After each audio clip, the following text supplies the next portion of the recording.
नमस्कार दोस्तों, मैं Dharmendra Verma online study with DK में आपका बहुत बहुत स्वागत करता हूं। जैसा कि आप सभी को पता है, ये रीट एग्जाम में अब ज्यादा समय नहीं बचा है। उसी को ध्यान में रखते हुए यहाँ पर डेली रीट, चाहे वो फर्स्ट हो या फिर सेकंड हो, दोनों के वीडियोस डेली अपलोड हो रहे हैं। आज क्या स्पेशल लेकर आ रहा हूं, तो आज बाल विकास में विविध अधिगमकर्ताओं की समझ, इसमें टॉप 65 प्रश्न आपको दूंगा, जिसमें आपके प्रतिभाशाली बालक से सम्मिलित होंगे, मध्य बुद्धि बालक, पिछड़े बालक, समस्यात्मक बालक, विकलांग बालक और बाल अपराधी बालक, है ना। इन सभी के बारे में एक एक करके आपको जानकारी भी दूंगा, यानी कि प्रश्न में ही आपको सारी जानकारी दे दूंगा, तो स्किप नहीं करना है ना। और ये आपने ये वीडियो देख लिया तो दूसरा वीडियो देखने की आपको जरूरत नहीं पड़ेगी। इस प्रकार से इस वीडियो को रखा है, समझाया गया है, तो स्किप नहीं करना है, वीडियो को पूरा देखना है। अंत में जरूर बताना है कि वीडियो आपको कैसा लगा। यदि अच्छा लगे तो क्या करना, आपको लाइक जरूर करना है ना, नहीं लगे तो डिसलाइक कर दीजिएगा, ताकि हमें पता चल सके भैया इस वीडियो में क्या हमें इंप्रूव करना है। कमेंट के माध्यम से बता दीजिएगा। तो शुरुआत करते हैं। आज का पहला प्रश्न आपसे पूछा गया है कि प्रतिभाशाली बालकों की बुद्धि लब्धि होती है। यहाँ पर देखिए, आप आपका आकलन भी कर सकते हैं कि भाई इन 65 प्रश्नों में आप कितने नंबर ला रहे हैं ना, क्योंकि अभी तैयारी आपकी हो चुकी होगी। यहाँ पर आप आकलन भी कर सकते हैं ना। तो प्रतिभाशाली बालकों की बुद्धि लब्धि पूछा गया है 50 से अधिक, 140 से अधिक, 80 से 100 या फिर 90 से 110। क्या होगा भैया, बताओ। तो यहां पर करेक्ट आंसर होगा आपका, देखिए प्रतिभाशाली बालकों की जो बुद्धि लब्धि होती है वो 140 से अधिक होती है। कितनी होती है? 140 से अधिक होती है। और किसके द्वारा बताया गया था? तो ये आपका टर्मन के द्वारा बताया गया था। आगे हम बात करेंगे। जैसे कि यहाँ पर देखिए समझाया भी गया है, जैसे कि हमने आपको बताया, उत्तर आपका क्या होगा? 140 से अधिक होगा। सबसे पहले बात कर लेते कि भैया प्रतिभाशाली बालक होते कौन से। तो जिन बालकों की बुद्धि या जो मानसिक क्षमता जो सामान्य बालक होते हैं उनसे यदि अधिक होती है, तो इस प्रकार के बालकों को क्या कहा जाता है?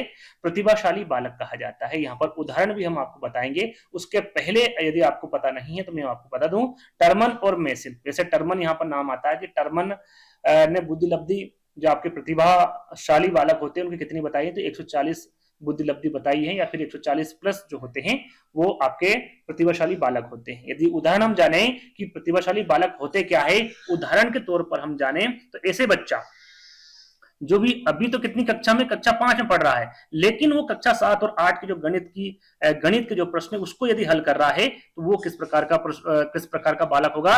प्रतिभाशाली बालक होगा। वो एक अच्छा बालक होगा, है ना। उसकी जो आपकी बुद्धि लब्धि है वो बड़ी हुई होगी, यानी कि 5वीं कक्षा में होते हुए भी वो 7वीं और 8वीं की जो गणित है उनके प्रश्नों को आसानी से वो हल कर रहा है ना। तो ये बच्चे किस प्रकार के होते हैं? प्रतिभाशाली बालक होते हैं, प्रतिभाशाली बच्चे होते हैं। तो एक एक करके इनके बारे में हम इनकी विशेषता वगैरह सारे जानेंगे। जैसे जैसे प्रश्न आएंगे वैसे वैसे आपको बताते जाएंगे, है ना। अब यहाँ पर जैसे कि टर्मन, जैसे कि सीधा सीधा पूछ लिया कि प्रतिभाशाली बालकों की बुद्धि लब्धि कितनी होती, तो वो होती है आपकी 140 प्लस, यानी कि 140 से प्लस, है ना। लेकिन यदि क्रो एंड क्रो के बारे में पूछ ले प्रश्न में, यदि ये भी आ सकता है कि क्रो एंड क्रो ने प्रतिभाशाली बालकों की बुद्धि लब्धि कितनी बताई है? 90 से अधिक, 140 से अधिक, 130 से, फिर 110 से। तो यहां पर मैं आपको बता दूं, टर्मन पूछे या फिर सीधा सीधा पूछे, आंसर आपका होगा 140 से अधिक। लेकिन क्रो एंड क्रो के बारे में पूछे तो इनके द्वारा जो प्रतिभाशाली बालकों की बुद्धि लब्धि बताई वो कितनी बताई भैया? 130 से अधिक बताई है। ये याद रखिएगा, इंपोर्टेंट है, ध्यान दीजिएगा। जैसे कि यहाँ पर मैंने लिखा हुआ है कि क्रो एंड क्रो ने जो आपकी बुद्धि लब्धि बताई है वो 130 से अधिक बताई। इन्हें दो प्रकार बताए हैं प्रतिभाशाली बालक के। क्या बताए हैं? कि ऐसे बालक जिनकी बुद्धि लब्धि 130 से अधिक होती है, तथा जो सामान्य दर्जे के बालक होते हैं उनमें सभी बातों में श्रेष्ठ हो। इससे जो सामान्य बालक होते हैं उनमें सभी में वो श्रेष्ठ हो, उस बालक को क्या कहते हैं? प्रतिभाशाली बालक कहते हैं। ये किसके द्वारा कहा गया? आपके क्रो एंड क्रो के। दो प्रकार बताए, तो एक प्रकार तो ये हो गया। दूसरा प्रकार इनके द्वारा बताया गया कि वे बालक भी प्रतिभाशाली बालकों की श्रेणी में आते हैं जो किसी विशिष्ट क्षेत्र, जो एक क्षेत्र होता है, जैसे कि वो कला में हो गया, अभिनय हो गया, संगीत, खेल, कोई सा भी वो आपका क्षेत्र हो सकता है, उसमें यदि वो अच्छा कार्य कर रहा है, उसकी प्रतिभा का प्रदर्शन कर रहा है, तो वो बालक को भी किसमें रखा गया है? क्रो एंड क्रो के द्वारा प्रतिभाशाली बालकों के अंतर्गत रखा गया है। तो दो प्रकार बताए हैं, याद रखिएगा, है ना। चलिए तीसरे प्रश्न की बात करें, किसके अनुसार। देखिए प्रश्न मैंने कुछ इस प्रकार रखे हैं, जैसे कि यहाँ पर अभी बात किसकी हो रही है? प्रतिभाशाली बालक की। तो जितने भी प्रतिभाशाली बालक के मैंने प्रश्न रखे वो एक एक करके आ जाएंगे। उसके बाद में सृजनात्मक बालक, उसके बाद में आपका मंद बुद्धि बालक, ये सारे एक एक करके आपको मिल जाएंगे, है ना। तो ताकि किसी प्रकार से आपको कंफ्यूजन भी नहीं होगा। तो तीसरा प्रश्न यहाँ पर दिया हुआ है, किसके अनुसार विशिष्ट बालक वह है जो किसी एक अथवा कई गुणों की दृष्टि से सामान्य बालक से पर्याप्त मात्रा में भिन्न होता है। ये किसके द्वारा कहा गया? टर्मन है, क्रो एंड क्रो या फिर स्किनर। अच्छा प्रश्न है ये आपका कथन है, और कथन भी आपके एग्जाम में पूछे जाते हैं। तो सही आंसर क्या होगा? ये कहा आपका हेत द्वारा क्या कहा गया भैया कि विशिष्ट बालक वह है जो किसी एक अथवा कई गुणों की दृष्टि से जो सामान्य बालक से पर्याप्त मात्रा में क्या होते भैया, भिन्न होते। किसके द्वारा कहा गया है? ये हेक के द्वारा कहा गया है ना। अगला प्रश्न, प्रतिभाशाली शब्द का प्रयोग उन 1% बालकों के लिए किया जाता है जो सबसे अधिक बुद्धिमान होते हैं। ये किसका कथन है? किसका कथन है भैया? गैरेट, गैरिसन, स्किनर एवं हैरीमैन, क्रो व क्रो। ये इंपोर्टेंट आपका कथन है, याद कर लीजिएगा। किसके द्वारा कहा गया है ये? तो भैया ये स्किनर के द्वारा कहा गया है। स्किनर एवं हैरीमैन का कहना है कि भैया आपका जो 1% बालक होते हैं उनमें जो सबसे अधिक बुद्धिमान होते हैं, 1% बालक की बात कर रहे हैं, उनको इनके द्वारा प्रतिभाशाली शब्द दिया गया है या उनके द्वारा प्रतिभाशाली बालकों के श्रेणी में उनको रखा गया है। तो स्किनर एवं हैरीमैन आपका क्या होगा यहाँ पर करेक्ट आंसर होगा। किसके अनुसार प्रतिभावान बालक शारीरिक विकास, शैक्षणिक उपलब्धि और व्यक्तित्व में वरिष्ठ होते हैं? ये कथन किसके द्वारा दिया गया? ये भी कथन है आपका Skinner, garrison, crow and crow या फिर टर्मन।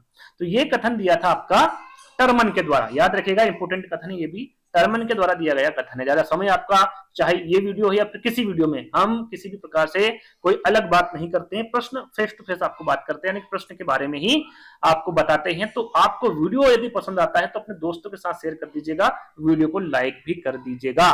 छठवां प्रश्न आपका, प्रतिभाशाली बालक की विशेषता पूछी गई है। यहाँ पर जितनी भी इंपोर्टेंट विशेषता है इसके बाद में बताऊंगा। सबसे पहले हम विकल्पों को जान लेते हैं। मानसिक प्रक्रिया में तीव्रता बिल्कुल होता है प्रतिभाशाली बालक। दैनिक कार्य में विभिन्नता भी पाई जाती है इसमें, पढ़ने लिखने में अधिक रुचि भी इसमें पाई जाती है। उपरोक्त तो सभी आपका क्या होगा यहाँ पर करेक्ट आंसर होगा। कुछ प्रमुख इंपोर्टेंट जो लगभग 17-18 मैंने विशेषता रखी है उनके बारे में आपको पता होना चाहिए। जो ये भाई प्रतिभाशाली बालक होता है वो पढ़ने लिखने में अधिक रुचि रखता है, उसके शब्द भंडार व्यापक होते हैं, है ना, कठिन विषयों में अधिक रुचि वो रखता है, मानवीय गुणों का समावेश उसमें होता है, ज्ञानेंद्रियों का तीव्रता से विकास होता है। वैसे जैसे मैंने 4 विकल्प बताए हैं, इनमें से किसी भी प्रकार के विकल्प आपको एग्जाम में देखने को मिल सकते हैं। तो सामान्य ज्ञान का अधिक अच्छा होना आपका प्रतिभाशाली बालक में हो सकता है। निर्देशन की कम आवश्यकता होती है। अमूर्त विषयों में अधिक रुचि, अमूर्त है ना, मूर्त की बात नहीं की जा रही, अमूर्त विषयों में अधिक रुचि, बुद्धि परीक्षाओं में अधिक अंक लाता है, अंतरदृष्टि अधिक होती है उसकी, है ना, क्रियाकलापों में भिन्नता पाई जाती है, समस्या समाधान में वो शीघ्रता करता है, उसका समाधान ढूंढ लेता है समस्या का, है ना, तीव्र तर्क शक्ति होती है, विद्यालय कार्य व गृह कार्य करने में शीघ्रता करता है, नेतृत्व की क्षमता उसमें अधिक होती है, सामाजिक और संवेगात्मक दृढ़ता उसमें होती है, उच्च बुद्धिलब्धि उसमें होती है, जैसे कि आपको बताया था 140 से प्लस, है ना, क्रो एंड क्रो के द्वारा 130 प्लस बताया था, है ना। तो स्वतंत्र निर्णय लेने की क्षमता ये रखता है प्रतिभाशाली बालक। तो ये 18 जो मैंने आपको यहाँ पर क्षमता सॉरी विशेषताएं बताई है, इनके बारे में आपको पता होना चाहिए। अच्छी चीजें सारी किसमें होगी? आपकी प्रतिभाशाली बालक में होगी। ये आपको बस इतना सा याद रखना है ना। चलिए आगे बढ़ेंगे।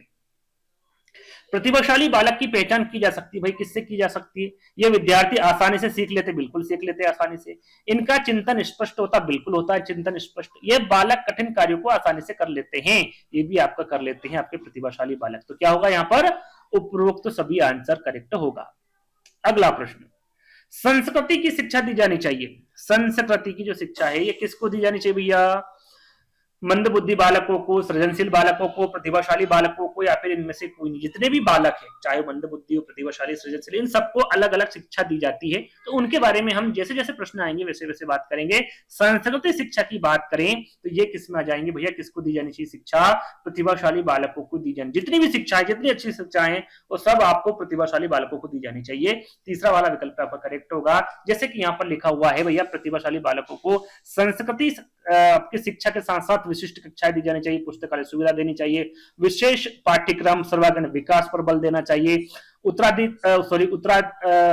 उत्तरदायित्व का कार्य, श्रेष्ठ अध्यापक, नेतृत्व परीक्षण, ये सभी शिक्षा आपकी प्रतिभाशाली बालकों को दी जानी चाहिए ताकि वो कुछ ना कुछ आगे अपना कर सके, भविष्य में आगे बढ़ सके, है ना। तो ये सारी चीजें होनी चाहिए प्रतिभाशाली बालक में। अभी और भी प्रतिभाशाली बालक से संबंधित प्रश्न हैं, उसके बाद आगे हम अगले बालक की बात करेंगे। बच्चों में अमूर्तमान प्रक्रियाओं को ग्रहण करने की योग्यता होती है, पिछड़े हुए में होती है, प्रतिभाशाली में होती है। मानसिक रूप से पिछड़े या फिर इनमें से कोई नहीं। बच्चों में अमूर्तमान, मैंने आपको बताया था, अमूर्त जो होता है वो किसमें पाया जाता है? तो वो आपके प्रतिभाशाली बालक में पाया जाता है। किसमें? प्रतिभाशाली बालक में, है ना। तो बी वाला विकल्प क्या होगा? आपका करेक्ट होगा। ये मैंने आपको विशेषता में बताया था। अगला प्रश्न, यदि एक बालक कक्षा का औसत कार्य नहीं कर पा रहा है तो वहां कौन सा बालक है? लगभग मेरे को लग रहा 9 प्रश्न आपके प्रतिभाशाली बालक के खत्म हो गए। अब यहां पर कौन सा बालक है भैया जो कक्षा का औसत कार्य भी नहीं कर पा रहा है, यानी जिस कक्षा में वो है उसका भी कार्य वो नहीं कर पा रहा है, वो अबकारी बालक होगा, पिछड़ा बालक होगा, समस्याग्रस्त बालक होगा या फिर प्रतिभाशाली बालक होगा। तो प्रतिभाशाली बालक तो हो ही नहीं सकता, वो तो सारे कार्य क्या है, वो अगली क्लास का कार्य कर रहा है, अगले क्लास की जो गणित का सब्जेक्ट है, अन्य सब्जेक्ट है, उनको वो आसानी से हल कर पा रहा है, तो ये प्रतिभाशाली बालक तो हो ही नहीं सकता। अब क्या होगा, तीन विकल्प आपके सामने बचे हैं, तो तीन विकल्प में सही आंसर होगा जो बालक कक्षा का औसत कार्य भी नहीं कर पा रहा है उसे पिछड़ा बालक कहा जाएगा। कौन सा बालक भैया, पिछड़ा बालक। अब पिछड़ा बालक से संबंधित हम यहाँ पर प्रश्न जानेंगे, एक प्रश्न शायद और आ चुका है ना, हाँ, ये प्रतिभाशाली बालक का जान लेते हैं। उसके बाद में प्रतिभाशाली, मुझे लगता है ये आपका एक प्रश्न ये आ गया बीच में, है ना, ये वाला प्रश्न एक बीच में आ चुका है।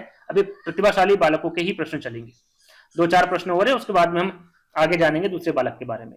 प्रतिभाशाली बालकों के शिक्षण हेतु सर्वश्रेष्ठ विधि के बारे में यहाँ पर पूछा गया, कौन सी मानी जाती है, किंडरगार्टन विधि, योजना विधि, पाठ्य पुस्तक विधि या फिर व्याख्यान विधि। तो जहां पर सर्वश्रेष्ठ विधि के बारे में पूछे, याद रखिएगा, सर्वश्रेष्ठ विधि के बारे में पूछे तो वो होगी आपकी योजना विधि, जिसे प्रोजेक्ट मेथड के बारे में भी मेथड के नाम से भी जाना जाता है। यदि योजना विधि ना दे, है ना, वो सीधा सीधा पूछ ले भैया प्रतिभाशाली बालकों के शिक्षण हेतु कौन सी विधि इसके उपयोग में लाई जाती है, तो प्रोजेक्ट विधि के साथ साथ आपकी जो निगमन विधि होती है, होलिस्टिक विधि होती है, प्रयोगशाला विधि होती है, ये सभी विधियां जितनी भी है प्रतिभाशाली बालकों के अंतर्गत ही रखी गई। जैसे कि यहाँ पर लिखा हुआ है कि प्रतिभाशाली बालकों के शिक्षण हेतु जो सर्वश्रेष्ठ विधि वो है प्रोजेक्ट विधि, यानी कि आपकी प्रायोजना विधि। इसके साथ साथ इसके अलावा निगमन विधि, होलिस्टिक विधि और प्रयोगशाला विधियों का भी प्रयोग करते हैं, फिर करना चाहिए आपकी प्रतिभाशाली बालकों के शिक्षण हेतु, और करते ही हैं, है ना। तो ये याद, इन विधियों के बारे में भी आपको याद होना चाहिए। कभी कभी प्रायोजन विधि दे देंगे, साथ में निगमन विधि, ह्यूरिस्टिक विधि, प्रयोगशाला, इनमें से दो विधियों के नाम दे देंगे और आपके जो विकल्प रहेंगे वो अलग रहेंगे, तो आपको इन तीनों चारों विधियों के बारे में पता होना चाहिए। प्रतिभाशाली बालकों में निम्न विशेषता होती है, यहाँ पर देखिए विशेषता पूछी गई और विशेषता में आपको बता चुका हूं, क्या वो अधिक महत्वाकांक्षा होते हैं, बुद्धि लब्धि 130 से अधिक होती है, विस्तृत शब्दकोश या फिर उपरोक्त सभी, बिल्कुल वो अधिक महत्वाकांक्षी होते हैं। बुद्धि लब्धि मैंने आपको बताया था 130 से अधिक किसने बताई थी, क्रो एंड क्रो ने बताई थी। विस्तृत शब्दकोश होते हैं उनके, तो यहाँ पर क्या होगा, सही आंसर उपरोक्त सभी होगा, है ना। अगला प्रश्न, प्रतिभाशाली बालक वहां है जो अपने उत्पाद की मात्रा, दर तथा गुणवत्ता में विशिष्ट होता है। यहाँ जो कथन है ये किसके द्वारा दिया गया भैया, टर्मन एवं ओडन द्वारा, केरल एंड मार्टिन्स के द्वारा, टेलर के द्वारा, या फिर इनमें से कोई नहीं। तो याद रखिएगा ये भी इंपोर्टेंट कथन है, कथन देने वाले होंगे आपके टेलर, RW टेलर द्वारा यह कथन दिया गया है। अगला प्रश्न, पृथक कक्षाओं में संवर्धन कार्यक्रमों का प्रयोग शिक्षा के लिए किया जाता है। किन शिक्षाओं के लिए किया जाता है, किन बालकों के लिए किया जाता है, प्रतिभाशाली बालकों के लिए किया जाता है क्या, निम्न शैक्षिक उपलब्धि बालकों के लिए, प्रतिभाशाली एवं निम्न शैक्षिक उपलब्धि बालकों के लिए, या फिर इनमें से कोई नहीं। यहाँ पर देखिए पृथक कक्षाओं की बात की जा रही है, तो ये प्रतिभाशाली बालकों के लिए होगा। पृथक कक्षाओं एवं संवर्धन कार्यक्रम का जो प्रयोग किया जाता है वो प्रतिभाशाली बालकों के लिए किया जाता है। अगला प्रश्न, प्रतिभाशाली बच्चों के लिए क्या आवश्यक है भैया, उन्हें विशिष्ट योग्यता है तो विशेष अवसर दिए जाते हैं, बिल्कुल दिए जाते हैं। उन्हें असाधारण होने की अनुभूति कराई जाए, देखिए उन्हें असाधारण होने की अनुभूति नहीं कराई जाती है, उन्हें लगातार पुरस्कार लगातार नहीं दिए जाते। क्या होगा सही आंसर आपका, उन्हें विशिष्ट योग्यता है तो विशेष अवसर दिए जाए, है ना। ये प्रतिभाशाली बच्चों के लिए आवश्यक है। यहाँ पर देखिए विकल्प भी आपका इनमें से सभी, तो जैसे कि मैंने अभी तक विकल्प आपको जितने बताए, प्रश्न बताए, उनमें अधिकतर उपरोक्त सभी आंसर थे, लेकिन यहाँ पर इनमें से सभी नहीं होगा। प्रश्न को हमेशा आपको ध्यान से पढ़ना है, चारों विकल्पों को ध्यान से पढ़ना है, उसके बाद ही आपको आंसर देना हो, चाहे यहां हो या फिर एग्जाम में हो, प्रश्न को हमेशा ध्यान से पढ़ना है ना। चलिए अगला प्रश्न, एक छात्र जो हमेशा नई नई जानकारियों के लिए स्रोतों की खोज करता रहता है तथा शिक्षकों व सहपाठियों से तर्क वितर्क करता रहता है, वहां होता है भैया वो शिक्षकों या जो सहपाठी होते हैं उनसे तर्क वितर्क भी करता है, खोज करता रहता है स्रोतों की। तो सरल सा प्रश्न है, मुझे लगता है सभी इसका आंसर दे देंगे। वो समस्यात्मक बालक नहीं होगा भैया, औसत बालक नहीं होगा, हठी बालक नहीं होगा, क्या होगा, वो प्रतिभाशाली बालक होगा। तीसरा वाला विकल्प आपका करेक्ट होगा। प्रतिभाशाली होने का संकेत नहीं है भैया, क्या संकेत नहीं है, अभिव्यक्ति की नवीनता बिल्कुल करता है, जिज्ञासा उसमें होती है, सृजनात्मक विचार उसमें आते हैं, लेकिन दूसरों के साथ वो झगड़ा नहीं करता है। तो फोर्थ वाला विकल्प क्या होगा, करेक्ट होगा। विशिष्ट बालकों के अंतर्गत निम्नलिखित में से कौन सा बालक आता है, देखिए विशिष्ट बालकों के अंतर्गत यहाँ पर विशिष्ट बालकों के अंतर्गत जितने भी बालक है सारे के सारे विशिष्ट बालकों के अंतर्गत आते हैं, जैसे कि आपका पिछड़ा बालक हो गया, प्रतिभाशाली बालक हो गया, मंद बुद्धि हो गया, और भी आते हैं जैसे कि आपका समस्यात्मक बालक है, विकलांग बालक है, बाल अपराधी बालक है, सृजनात्मक बालक है, सभी किसके अंतर्गत आते हैं? आपके विशिष्ट बालकों के अंतर्गत आते हैं। तो यहाँ पर क्या होगा सही आंसर? इनमें से सभी होगा। यहाँ पर लिखा भी हुआ है कि विशिष्ट बालकों के ये प्रकार है भैया: प्रतिभाशाली बालक, मंदबुद्धि बालक, पिछड़े बालक, समस्यात्मक बालक, विकलांग बालक, बाल अपराधी बालक और सृजनात्मक बालक। ये 6-7 जो प्रकार है किसके होंगे? आपके विशिष्ट बालकों के प्रकार होंगे, ये इसी के अंतर्गत आते हैं, है ना। चलिए अगला प्रश्न, किसी बालक में मनोलैंगिकता, साहस तथा लगन जैसे गुण हो तो वहां बालक क्या कहलाता है? यहाँ पर प्रश्न बदल चुके हैं, मैं फिर आपको बता रहा हूं। अब यहाँ पर प्रतिभाशाली बालक के प्रश्न समाप्त हो चुके हैं। अब यहाँ पर आ गया भैया मौलिकता, साहस और लगन जैसे यदि जिस बालक में गुण पाए जाते हैं तो क्या कहलाता है? सृजनशील बालक, प्रतिभाशाली बालक, पिछड़ा बालक या फिर समस्यात्मक बालक।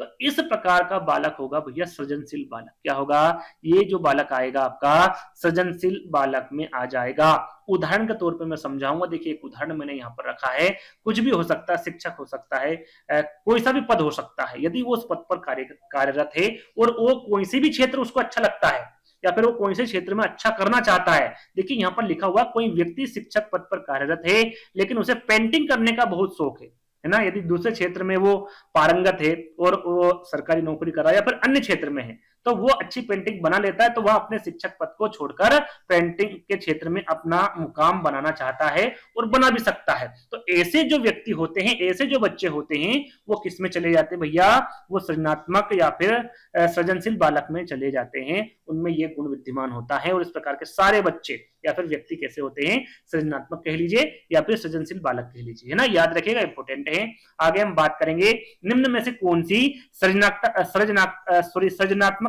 की विशेषता नहीं है? मौलिकता, उत्पादकता, अपरिवर्तनशीलता या फिर नवीन ज्ञान की खोज। तो जब हम सृजनात्मकता की बात करते हैं या फिर सृजनशील बालक की हम बात करते हैं तो उसमें उत्पादकता, मौलिकता, नवीन ज्ञान की खोज करना सृजनात्मकता में आता है, अपरिवर्तनशीलता नहीं आता है। यहाँ पर कुछ चीजें मैंने लिखी हुई है, इनकी विशेषता लिखी हुई है जिनके बारे में आपको पता होना चाहिए। जो सृजनशील बालक है वो नवीन ज्ञान की खोज करता है, मौलिक निर्माण की योग्यता, स्वतंत्र निर्णय क्षमता लेने का वो आदि होता है, यानी कि अधिक उसमें पाया जाता है, रचनात्मक कार्यों में रुचि होती है, धारा प्रभावित या निरंतरता पाई जाती है, नवीन आविष्कारों में रुचि होती है किसकी? सृजनशील बालक में, है ना। ये सभी के सभी जो 5-6 विशेषता मैंने आपको बताई है ये सभी की सभी सृजनशील बालक की विशेषता है। स्क्रीनशॉट ले लीजिएगा, जब भी आपको समय मिले पढ़ लीजिएगा। अगला प्रश्न है आपका यहाँ पर कि सृजनात्मक बालक में निम्न में से कौन सा गुण नहीं पाया जाता? कौन सा गुण है जो नहीं पाया जाता? खोजपूर्ण प्रवृत्ति, अच्छी अंतर्दृष्टि, क्रियाशीलता या फिर सीमित रुचि। सृजनात्मक बालक में निम्न में से कौन सा गुण नहीं पाया जाता? नेगेटिव प्रश्न है, क्या होगा सही आंसर? जल्दी बताओ। खोजपूर्ण प्रवृत्ति में आपको बता चुका, अच्छी अंतर्दृष्टि, क्रियाशीलता, लेकिन सीमित रुचियां उसमें नहीं होती है, अधिक होती रुचियां, है ना। तो जो डी वाला विकल्प होगा ये करेक्ट होगा।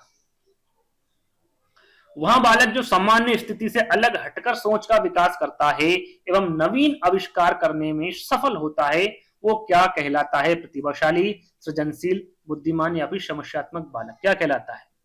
वह बालक जो सामान्य स्थिति से अलग हटकर सोच का विकास करता है, नवीन आविष्कार, जैसे मैंने आपको बताया नवीन सोच, क्या बताया था मैंने वहां पर आपको? सृजनशील बालक बताया था और करेक्ट आंसर आपका दूसरा वाला ही होगा, है ना। चलिए अगला प्रश्न, हॉलमैन के अनुसार सृजनात्मकता में कितने प्रकार के तत्व पाए जाते हैं? 2 प्रकार कहने का मतलब है कि हॉलमैन ने कितने प्रकार बताए सृजनात्मकता के? सीधे सीधे प्रश्न पूछा गया है। 2 प्रकार, 4 प्रकार, 6 प्रकार या फिर 8 प्रकार।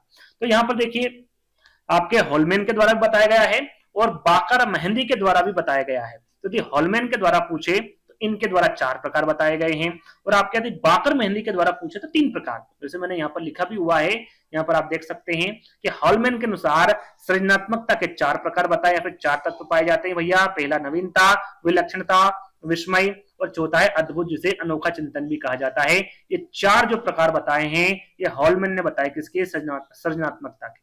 बाकर मेहंदी के अनुसार सृजनात्मकता के कितने प्रकार बताए हैं?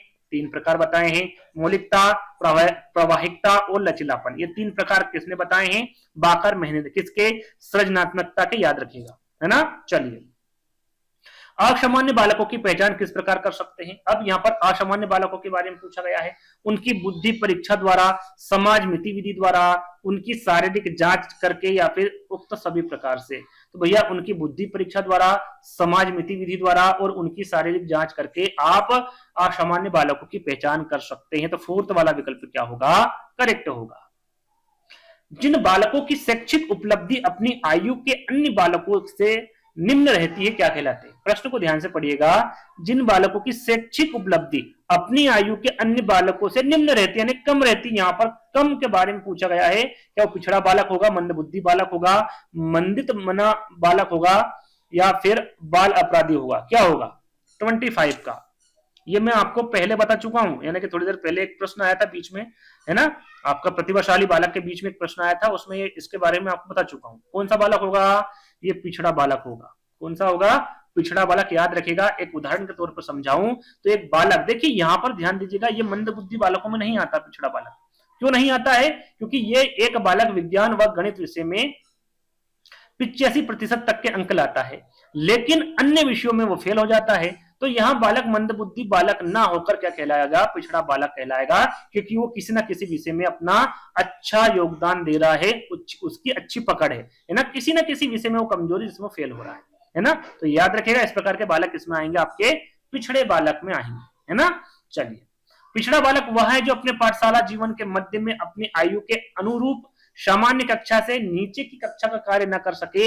यह कथन किसका है? सीरियल बर्ट का, टर्मन का, टेलर का या फिर मार्टिन्स का? अच्छा कथन है, आपको पता होना चाहिए भैया किसका कथन होगा ये। तो ये आपका सीरियल बर्ट का कथन होगा। किसका होगा?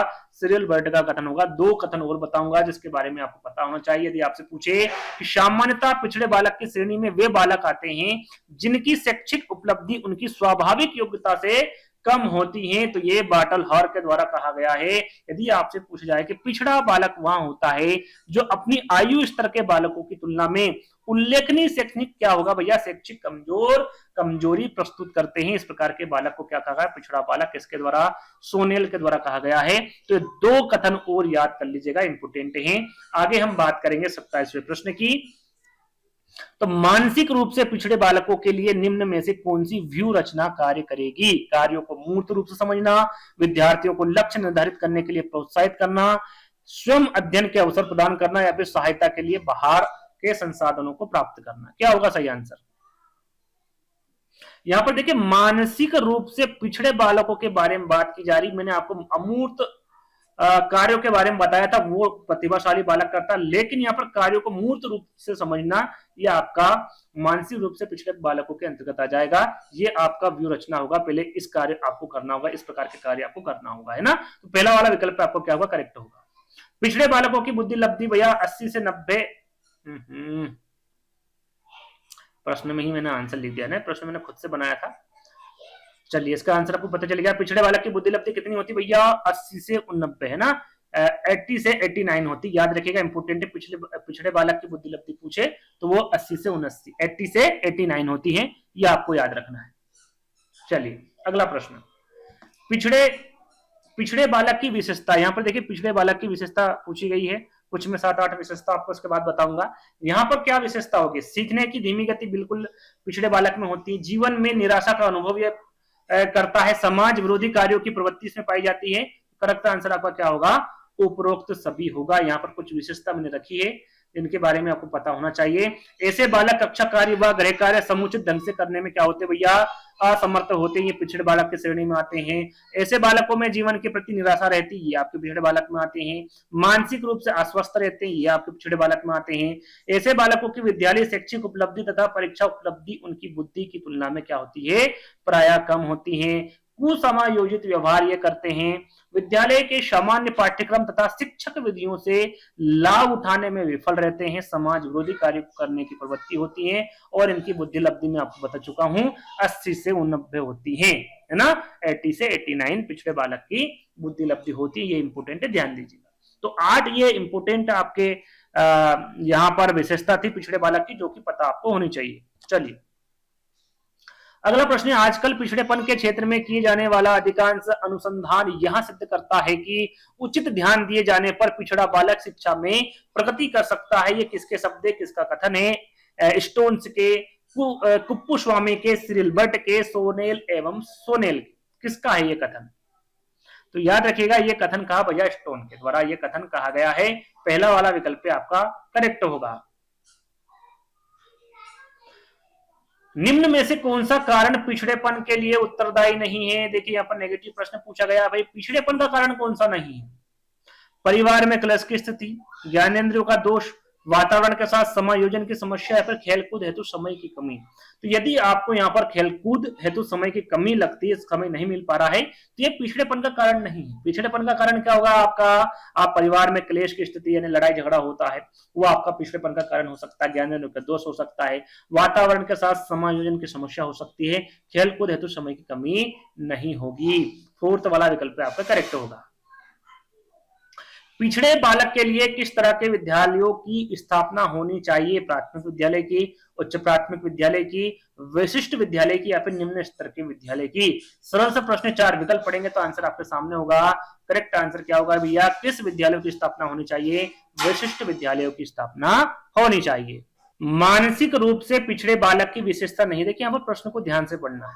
मानसिक रूप से पिछड़े बालक की विशेषता कौन सी नहीं है? इनमें सीखने की गति धीमी होती, बिल्कुल होती, लेकिन प्रश्न नेगेटिव पूछा गया है।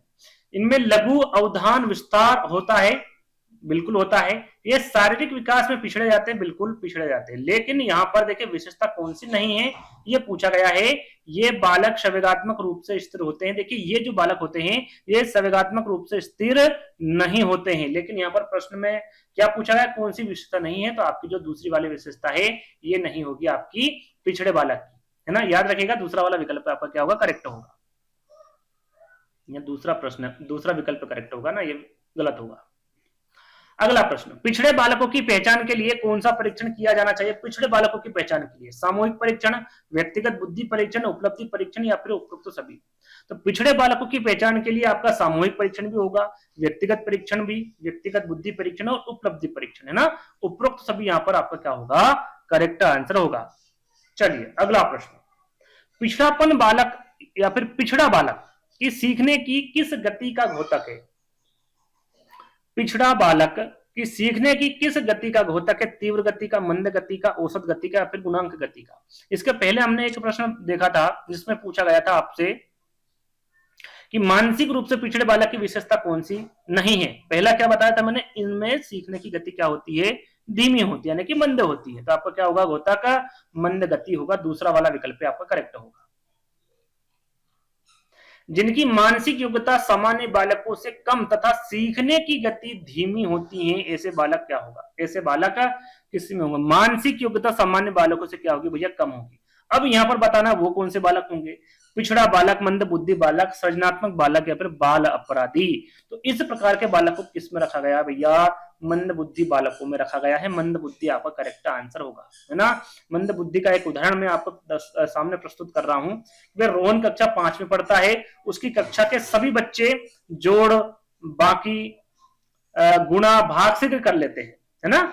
जोड़ भी कर लेंगे, घटाव भी कर लेंगे, गुणा भी कर लेंगे, ये सारी चीजें वो शीघ्र कर लेते हैं। लेकिन रोहन इनको बहुत ही मंद यानी कि धीमी गति से कर पाता है, और वह उन कार्यों को भी मंद धीमी गति से करता है, यानी कि और भी जो अन्य कार्य है उनके बारे में बात की जा रही है। तो यहां पर कहने का मतलब है कि जो धीमी गति से कार्य कर रहा है, सीधा सीधा बात यहां पर यह है कि जो बच्चा धीमी गति से कोई सा भी कार्य कर रहा हो, वो उन बच्चों को कौन सी श्रेणी में रखा गया है? तो मंद बुद्धि बालकों की श्रेणी में रखा गया है ना। आगे हम बात करें, यहाँ पर मंद बुद्धि बालकों के बारे में अब बात की जा रही है। क्रो एंड क्रो के अनुसार जिन बालकों की बुद्धि लब्धि 70 से कम होती है उनको कहते हैं पिछड़ा बालक, मंद बुद्धि बालक, सृजनात्मक बालक, या फिर बाल अपराधी बालक। यहाँ पर देखिए 70 से कम, और किसके अनुसार पूछा गया? क्रो एंड क्रो पूछे तो वो बालक किसकी श्रेणी में आ जाएंगे भैया?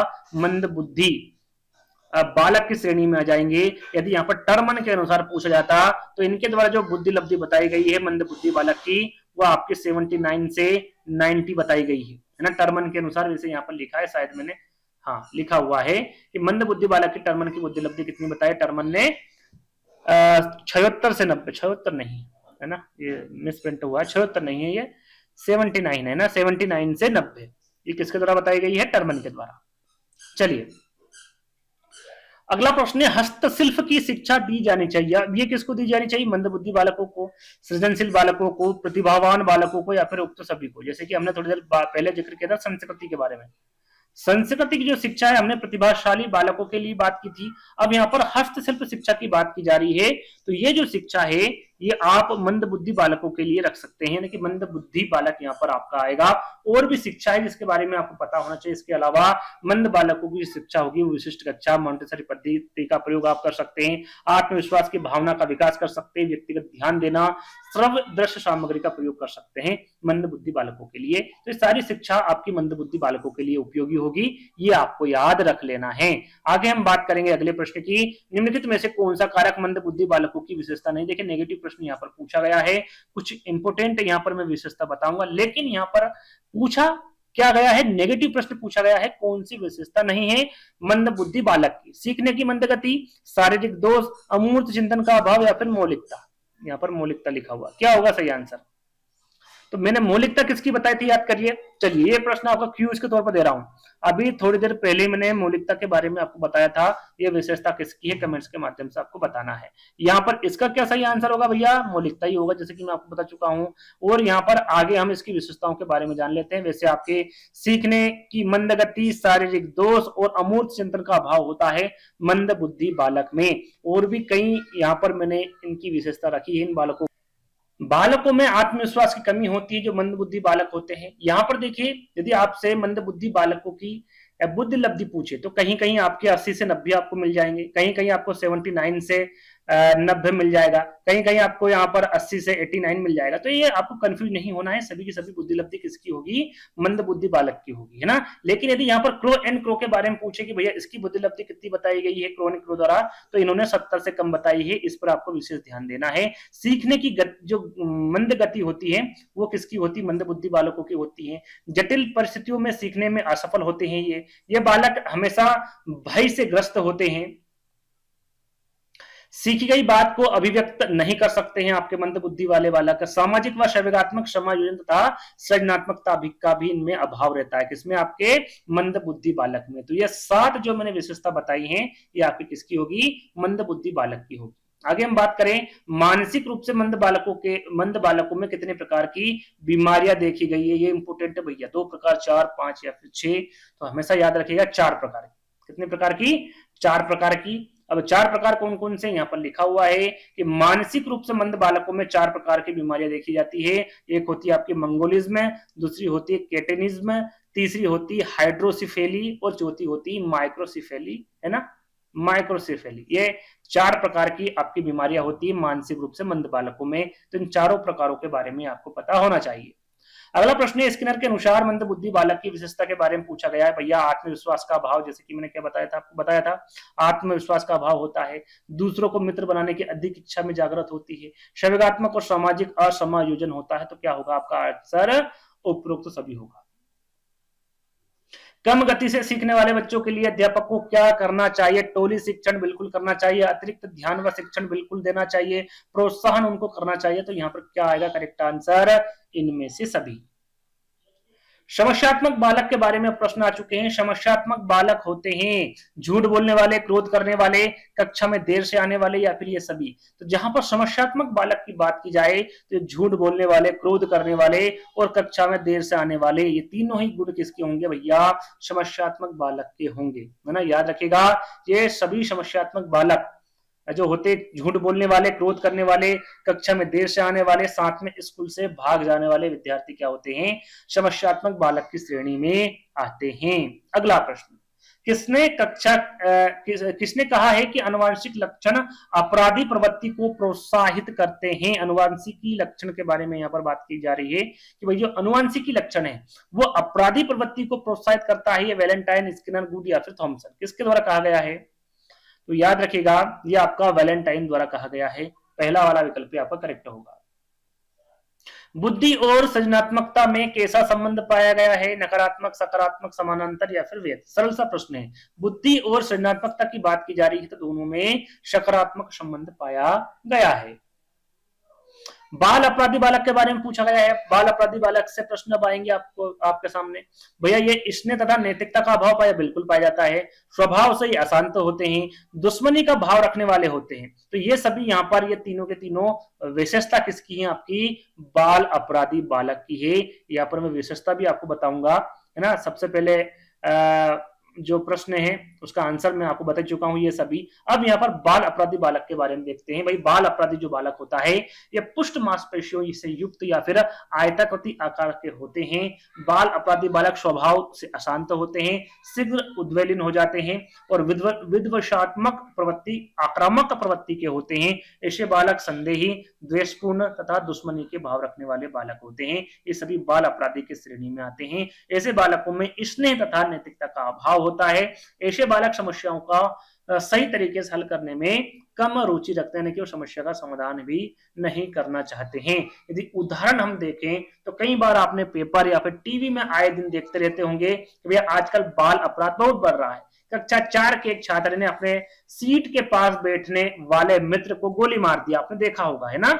और कारण मात्र उसकी पेंसिल बिना बताए ले ली, बस कारण यही था। और इसमें उस बच्चे ने क्या करा, उसको गोली मार दी। ये जो कहानी है ये सही कहानी, ऐसा नहीं है कि ये बने कहानी है। ऐसी चीजें होती हैं जो बाल अपराधी बच्चे होते हैं। और ये क्यों होते हैं, इसका कारण यदि पता चलेगा तो आपको भी अचंभित होगा कि इस प्रकार का भी कारण हो सकता है और होता ही है ना।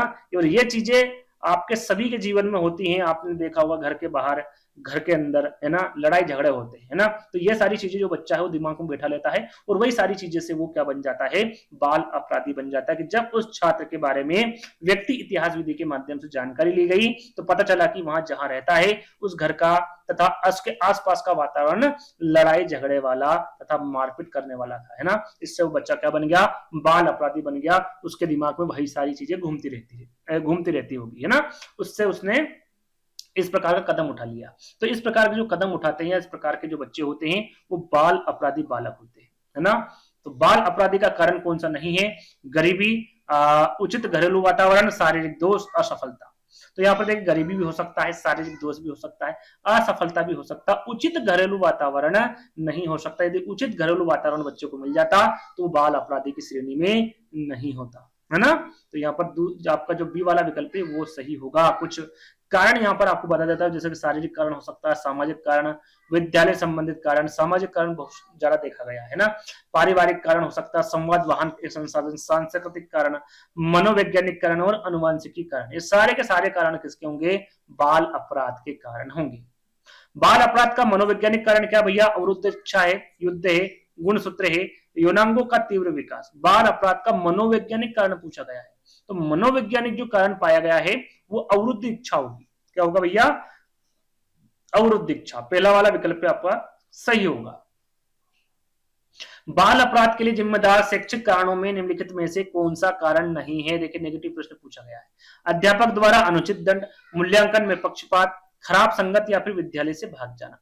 बाल अपराध के लिए जिम्मेदार शैक्षिक कारण, देखिए यहां पर आपको यह पता होना चाहिए कि कारण कौन सा पूछा गया है। तो ये होगा आपका खराब संगत। ये आपके शैक्षिक कारणों के अंतर्गत नहीं आता है ना। शैक्षिक अंतर्गत कारण क्या आएगा आपका? अध्यापक द्वारा अनुचित दंड देना, मूल्यांकन पर पक्षपात करना, विद्यालय से भाग जाना, ये शैक्षिक कारण होंगे। खराब संगत ये नहीं होगा, ये पारिवारिक कारण हो सकता है। हम उसके बारे में आगे बात करेंगे। जैसे कि ये प्रश्न शायद आ चुका होगा, ये देखिए ये आ गया। निम्नलिखित में से परिवार संबंधी बाल अपराध का कारण कौन सा है? तो यहाँ पर अब पूछा गया परिवार संबंधी। तो यहाँ पर देखिए समाज में भ्रष्टाचार नहीं होगा, प्रशिक्षण की कमी, ये सभी आपका किस में चला जाएगा? शैक्षिक में चला जाएगा। विद्यालय से भागना ये भी आपका शैक्षिक होगा। विघटित परिवार आपका करेक्ट आंसर होगा, क्योंकि परिवार संबंधित पूछा गया है ना। तो पहला वाला विकल्प आपका करेक्ट होगा। बालक के अपराधी बनने में पारिवारिक पर्यावरण उत्तरदायी होता है। यह जो मुख्यतः अवधारणा किसकी है या फिर यह कथन किसका है? हरलॉक का, वैलेंटाइन का, मर्फी का या फिर हेडफील्ड का? तो ये जो कथन दिया गया है भैया ये आपका हेडफील्ड द्वारा दिया गया कथन। किसके द्वारा? हेडफील्ड द्वारा। डी वाला विकल्प आपका करेक्ट होगा। बाल अपराध का कारण पूछा गया है माता पिता के अनबन, कलह रहना, परिवार के सदस्यों का सहानुभूति व्यवहार, ये बाल अपराध का कारण नहीं होगा। परिवार में आपस की सहमति से कार्य करना, ये भी नहीं होगा। समृद्ध परिवार, ये भी नहीं होगा। क्या होगा भैया? जब कलह होता है घर में तो कहीं ना कहीं बच्चा उस चीजों को दिमाग में बिठा लेता है और बाल अपराध की श्रेणी में वो चला जाता है। तो पहला वाला विकल्प आपका करेक्ट होगा। मनोवैज्ञानिक विधि और वैधानिक विधि से किस बालकों का उपचार किया जाता है? बाल अपराधी बालक, विकलांग बालक, पिछड़ा बालक या फिर इनमें से कोई नहीं? इंपोर्टेंट है, ध्यान दीजिएगा। मनोवैज्ञानिक विधि और वैधानिक विधि, इन दोनों में जो उपचार किया जाता है वो बाल अपराधी बालक का किया जाता है। किशोर अपराध के उपचार हेतु निम्न में से कौन सा तरीका सही है? संगी साथियों के साथ रखा जाए उसको, व्यवसायिक चिकित्सा दी जाए, बाल कारागार में भेजा जाए या फिर उपरोक्त सभी। क्या है भैया किशोर अपराध के उपचार हेतु? सही आंसर क्या होगा? तो उसका संगी साथियों के साथ रखा जाए, व्यवसायिक चिकित्सा दी जाए उसको, बाल कारागार में भेजा जाए, ये सभी तरीके हो सकते हैं किशोर अपराध के उपचार हेतु। निम्नलिखित में से कौन सी सामाजिक रूप से वंचित बालकों की समस्या नहीं है? देखिए यहाँ पर नेगेटिव प्रश्न पूछा गया है ना, और किसकी? सामाजिक रूप से वंचित बालकों की। विकल्प है आपके यहाँ पर, सीखने के लिए प्रेरणा का अभाव नहीं हो सकता, सृजनशीलता को पोषित होने के अवसर नहीं मिलना, ये भी नहीं है, रहने के लिए स्वच्छ परिवेश, विद्यालय में पक्षतापूर्ण वातावरण का सम्मान करना। देखिए रहने के लिए यदि स्वच्छ परिवेश उसको मिल रहा है तो वो सामाजिक रूप से वंचित बालक नहीं होगा, वंचित बालकों की समस्या नहीं होगी। ये जो 3 विकल्प हैं, ये जो बाकी के विकल्प है, वंचित बालकों की समस्या हो सकती है सामाजिक रूप से, रहने के लिए स्वच्छ परिवेश नहीं हो सकता, और आंसर भी आपका यही होगा। प्रतिभावान बालकों की पहचान करने के लिए हमें सबसे अधिक महत्व किसको देना चाहिए? प्रतिभावान बालकों की पहचान है तो अभिभावकों के मत को देना चाहिए, अभिभावक की यहाँ पर कोई वो नहीं होगी, है ना, इसमें कोई इंटरफेयर नहीं होगा। शिक्षक के निर्णय को देना नहीं होगा, समुदाय के विचारों को नहीं, वस्तुनिष्ठ परीक्षणों के परिणाम को देना चाहिए। इससे क्या होगा? उसकी पहचान हो जाएगी कि प्रतिभावान बालक है या फिर नहीं। तो बी वाला विकल्प आपका करेक्ट होगा। निम्नलिखित में से कौन सा बालक अपराध का एक मनोवैज्ञानिक कारक नहीं है? मनोवैज्ञानिक कारक नहीं, मानसिक संघर्ष, प्रबल कामना, मंद बुद्धि या फिर राजनीति। सरल सा प्रश्न, 4 विकल्प पढ़ेंगे, आंसर आपको सामने होगा राजनीति, है ना। तीसरा वाला विकल्प आपका करेक्ट होगा। मेरिडिथ के अध्ययन के आधार पर कहा रूप से उन परिवारों के बालक जा सकता है? देखिए प्रश्न थोड़ा सा ऊपर नीचे हो गया है ना, प्रश्न मैं आपको पढ़ के सुना देता हूं। प्रश्न कुछ इस प्रकार है कि मेरिडिथ के अध्ययन के आधार पर कहा जा सकता है कि सामान्य रूप से उन परिवारों के बालक, और उसके बाद में क्या है? उन परिवारों के बालक के बाद में यहाँ पर रिक्त स्थान है ना, रिक्त स्थान होते हैं जो सामाजिक स्तर के एक स्तर से ऊंचे होते हैं। एक बार फिर मैं प्रश्न को दोहरा देता हूं, थोड़ा यह प्रश्न ध्यान मत दीजिएगा, जो मैं प्रश्न बोल रहा हूं उस पर ध्यान दीजिएगा। मेरिडिथ के अध्ययन के आधार पर कहा जा सकता है कि सामान्य रूप से उन परिवारों के बालक रिक्त स्थान होते हैं जो सामाजिक स्तर से ऊंचे होते हैं। अब हम पढ़ते हैं विकल्प, वो क्या कम स्वस्थ एवं विकसित होते हैं, अधिक स्वस्थ एवं विकसित होते हैं, अधिक स्वस्थ एवं कम विकसित होते हैं, यहाँ पर स्वस्थ नहीं पर विकसित होते हैं। ये आपकी रीट एग्जाम में पूछा गया प्रश्न है। तो यहाँ पर देखिए मेरिडिथ के अध्ययन के अनुसार बताना था आपको, करेक्ट आंसर क्या होगा आपका? ये अधिक स्वस्थ एवं विकसित होते हैं, बी वाला विकल्प आपका करेक्ट होगा। बालक के मानसिक स्वास्थ्य पर बाधा डालने वाला तत्व कौन सा है? यह पूछा गया है। पारिवारिक संघर्ष, विकास की उत्तम दशाएं, शिक्षक का सहानुभूति पूर्ण व्यवहार या फिर जनतंत्री अनुशासन, क्या होगा? देखिए यहाँ पर यदि आप प्रश्न पढ़ेंगे आंसर आपके सामने होगा, सही आंसर होगा आपका पारिवारिक संघर्ष, है ना, पहला वाला विकल्प आपका करेक्ट होगा। जो बालक स्कूल के जीवन के मध्य में अपनी आयु स्तर की कक्षा से एक नीचे की कक्षा का कार्य करने में क्या हो रहा है भैया? वो असमर्थ हो रहा है, तो इस प्रकार का बालक कौन है? इसके बारे में मैं आपको बता चुका हूं। क्या वो पिछड़ा बालक है, मानसिक रूप से मंद बालक है, समस्यात्मक बालक है, या फिर मादक द्रव्य का सेवन करने वाला बालक है? तो ये आंसर मैं आपको बता चुका हूं, जल्दी से इसका आंसर बताइए क्या होगा। तो इस प्रकार का जो बालक होगा वो कैसा होगा भैया? मानसिक रूप से मंद बालक, जैसे मंद बुद्धि बालक भी कहते हैं, जैसे कि हम आपको पहले बता चुके हैं, है ना। चलिए आगे बढ़ेंगे। किशोर अपराध के उपचार हेतु निम्न में से कौन सा तरीका सही है? किशोर अपराध के उपचार हेतु सुसभ्य संगी साथियों के साथ रखना, ये मैं आपको बता चुका हूं ना, ये भी होना चाहिए। व्यवसायिक चिकित्सा भी दी जानी चाहिए, बाल कारागार में भी उसे भेजा जाना चाहिए। तो उपरोक्त सभी आंसर करेक्ट होगा। विद्यालय से पलायन करने वाले बालक के अध्ययन की सबसे उपयुक्त विधि कौन सी भैया? केस स्टडी विधि है, प्रश्नावली विधि है, आत्मनिरीक्षण विधि या फिर प्रयोगात्मक विधि है? कौन सी विधि सही होगी? अच्छा प्रश्न है ये। देखिए विद्यालय से पलायन करने वाले बालक के अध्ययन की जो सबसे उपयुक्त विधि मानी जाएगी वो केस स्टडी विधि मानी जाएगी, पहला वाला विकल्प आपका करेक्ट होगा। सामाजिक परिवर्तन का सर्वाधिक कार्यकारी कारक कौन सा है? सर्वाधिक कार्यकारी कारक पूछा गया भैया सामाजिक परिवर्तन का, धर्म, शिक्षा, सरकार या फिर जाति? सरल सा प्रश्न है, क्या होना चाहिए भैया? शिक्षा होनी चाहिए, है ना, बी वाला विकल्प आपका करेक्ट होगा। अगला और अंतिम प्रश्न है ना, 64 प्रश्न थे इसमें, देख लेते, 64 ही थे ना, हाँ 64 ही थे ना, 64, ठीक है। बच्चों की झूठ बोलने की आदत को सुधार सकते हैं, किस प्रकार सुधारेंगे भैया? उन्हें उन्हें दंड देकर, बिल्कुल नहीं सुधारना भैया, दंड नहीं देना है। झूठ के कुप्रभाव पर भाषण देकर, सच बोलने वाले बच्चों के उदाहरण देकर, या फिर सच बोलने वाले बच्चों को पारितोषिक देकर। तो सच बोलने वाले बच्चों के उदाहरण देकर आप बच्चों की झूठ बोलने की आदत को सुधार सकते हैं। तो तीसरा वाला विकल्प आपका सही होगा। तो यहीं पर आपके जो 64 प्रश्न थे वो यहीं पर आज समाप्त होते हैं।